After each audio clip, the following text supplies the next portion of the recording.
अगर आप इस चैनल को सब्सक्राइब नहीं किए हैं तो प्लीज सब्सक्राइब जरूर करें। हर जब से आया हर खड़िया गाना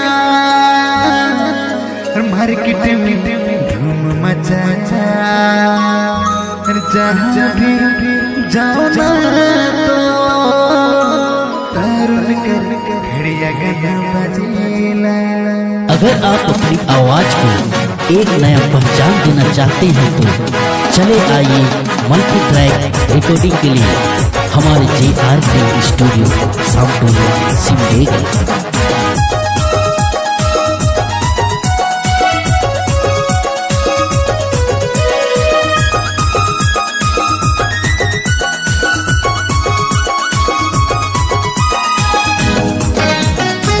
DJ Ajit Babu। पटाबू पटाबू तुके पटाबू सुनाबू तुके सुनाबू पटाबू पटाबू तुके पटाबू सुनाबू तुके सुनाबू तरन कर खड़िया गाना रे। अरे हाय जीएम वाला दुबई भगत वाला गाना सुनाई के पटाबू।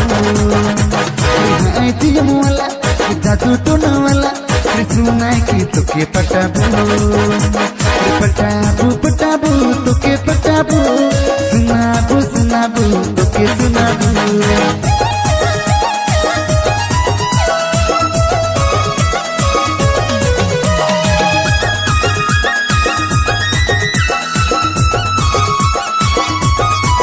तुम्हारे मन सुना था संदेश पर डाउनलोडिंग सेंटर मंजूर टोला। मुंडारी छोड़ी मने बुझबो नहीं करे ना तेले रे हृदय खड़िया गाना सुने ना। मुंडारी छोड़ी मने बुझबो नहीं करे ना तेले रे हृदय खड़िया गाना सुने ना। बिना बुझे है चले ना कैर चले ना तरुण कर खड़िया गाना से छोड़ी मन लस मरे ना। सुनाबू मोह सुनाबू तरुण कर खड़िया गाना रे।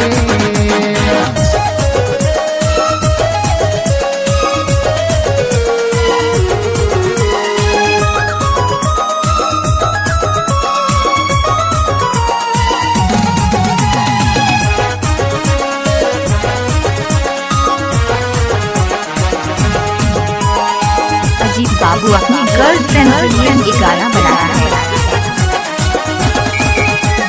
सती दिया घर में खड़िया गाना बजेला सुंदर सुंदर छोड़ी मन मुरुक नहीं चलेना। सती दिया घर में खड़िया गाना बजेला हाट छोड़ी मन पे जुड़ नहीं चलेना। हो तो संगे में जोराबू रिता जुड़ी सबसे नाचबू। मोह तो संगे में जोराबू रिता जुड़ी सबसे नाचबू। नचबू मोह तो नाचबू तरुण कर खड़िया गाना से।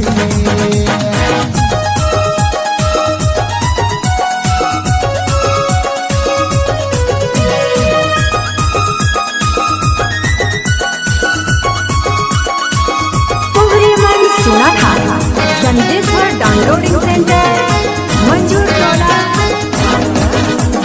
मुंडारी में बुला सलम चिलका कोई आम दो खड़िया में बुला सलम इकाई के आम को।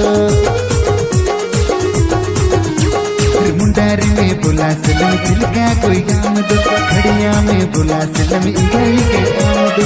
हाय रे है इनको यलुना तरुण से खड़िया गाना थे।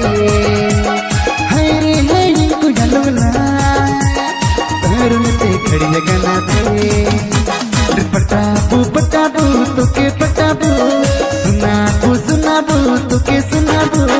पटाबू पटाबू तुके पटाबू सुनाबू तुके सुनाबू तरुण कर खड़िया गाना रे। अरे हाय जीएम वाला अरे दुबई भगत वाला गाना सुनाई के पटाबू। हाय जीएम वाला जादू टोना वाला सुनाई के तुके पटाबू। पटाबू पटाबू के सुना दो। अगर आप अपनी आवाज को एक नया पहचान देना चाहते हैं तो चले आइए मल्टी ट्रैक रिकॉर्डिंग के लिए हमारे JRK studio. DJ Ajit Kanchiya.